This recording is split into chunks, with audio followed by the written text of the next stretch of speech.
In modern society, we are plagued with mental and physical stress.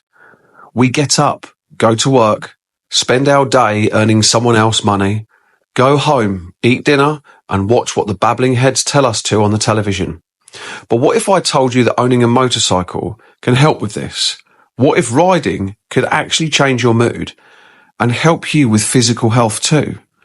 I bet loads of you are saying, what is he talking about? Don't switch off. Please listen first. It will all make sense. Our brains are highly sensitive and functioning computers. They thrive on dangerous environments, difficult situations, and function best under load. But how can riding a motorcycle help with these things? Let's say you have had the most arduous day at work. You get in the car, put the radio on, and listen to miserable newsreels, all the while you are stuck in traffic. Your mood worsens, and when you get home, your partner or your kids add to it because you are already aggravated. The noise just begins to overwhelm you, and your already existed mind just wants to shut down. Let's change the scenario. You have an arduous day at work, but this time you get on a motorcycle. You leave work fuming, put the key in the ignition, start the bike to warm it up, and mumbling to yourself, you slide your crash helmet on. Then you slide the gloves on, and as you throw your right leg over the running machine, you stop grumbling and stomp the bike into gear and pull away.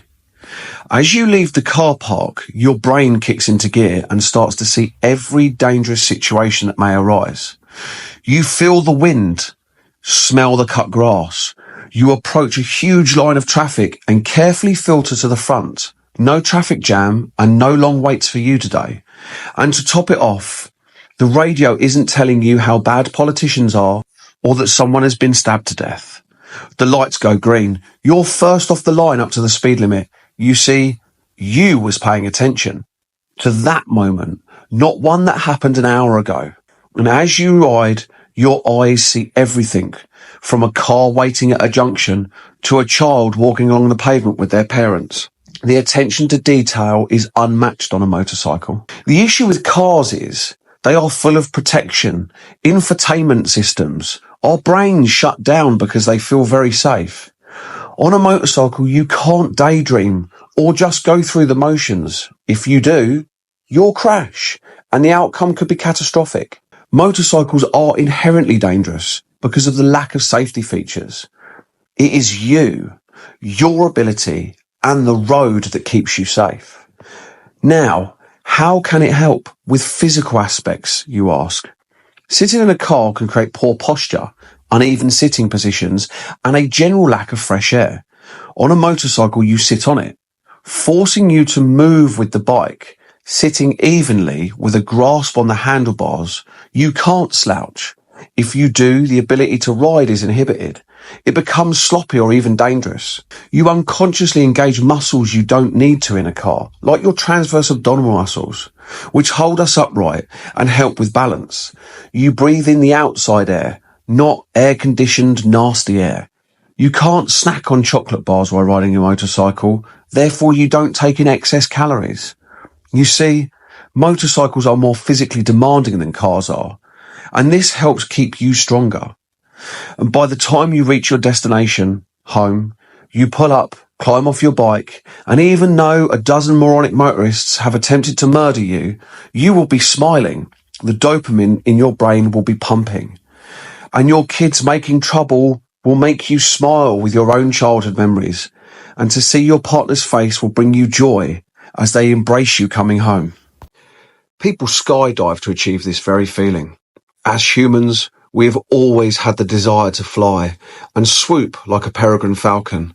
For decades, people attempted to invent flying machines, and when they did, most of us wanted to have a go.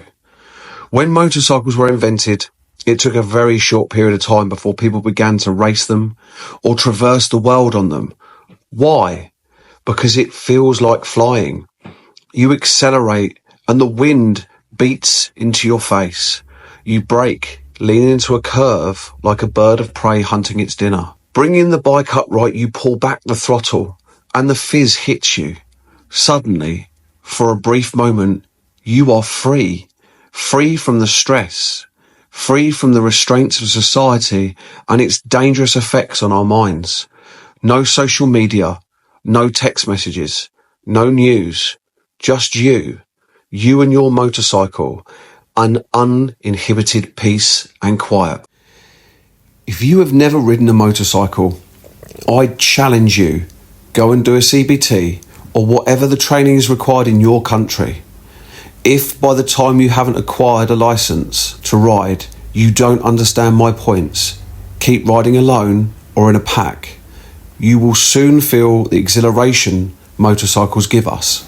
In a conversation with my father, I recalled a memory. It was a sunny afternoon. I heard a motorcycle coming up the back road to the garages, and I ran outside to greet him. It was my father on his 1979 Suzuki GS 750E in blue. He grabbed me, placing my tiny frame on the petrol tank, and rode the bike up and down with me perched on the tank. It was my very first experience of that wonderful sensation that motorcycles give us. As I explained the memory, he sipped a whiskey. Placing the glass down, he replied, "How do you remember that? You was 2 years old. That bike hadn't been on the road since late 1986.